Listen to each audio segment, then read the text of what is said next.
Imagine you're typing into a search bar on a massive e-commerce dashboard. At the exact same moment, thousands of products are loading, complex charts are rendering, and heavy API requests are completing in the background. Behind the scenes, your browser has to process all of this through the main thread, and the main thread is strictly a single-lane road. It can only execute one task at a time.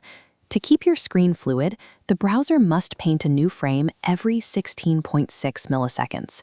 But older, synchronous React processed entire dashboards all at once. That heavy workload stretches across the timeline, blocking the main thread and entirely missing the 16-millisecond limit. When that deadline is missed, the browser physically cannot update the screen. You experience the immediate consequences: dropped frames, lagging keystrokes, ignored clicks, and a totally frozen interface. Building responsive interfaces requires a system that physically prevents heavy background tasks from paralyzing the user's immediate interactions. To solve this, React introduced Fiber. It takes that massive component tree and shatters it into dozens of tiny work units. This enables interruptible rendering. React can process these units, pause to let something more urgent pass, and pick up where it left off. To pull this off, React needs a decision engine. It needs a system to dictate exactly when these individual units are allowed to process. That system is the React scheduler. Think of the scheduler as an air traffic controller, where the browser's single main thread is the only runway available. The scheduler assigns strict priority levels. Urgent user interactions, like typing or clicking a button, are categorized as emergency landings. They must touch down on the runway instantly. Background renders, like looting those thousands of products, are treated as heavy cargo planes.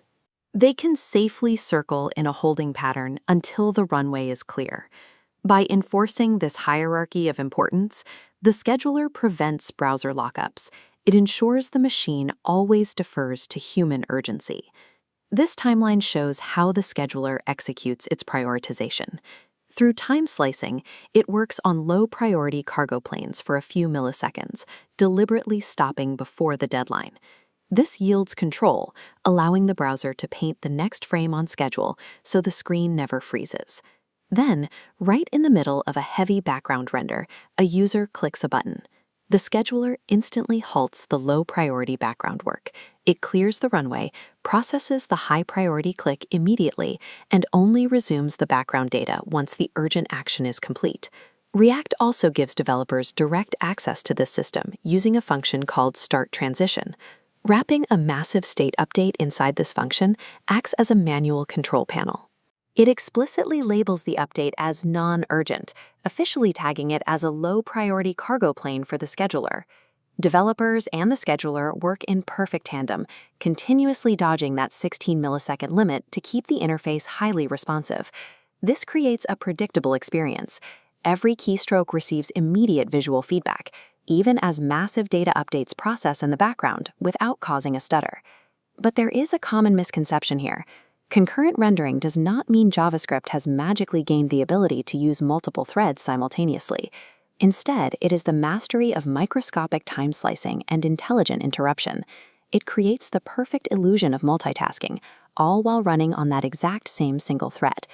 React's architecture succeeds because it prioritizes human perception over sheer computational execution speed, which leads to another major optimization piece.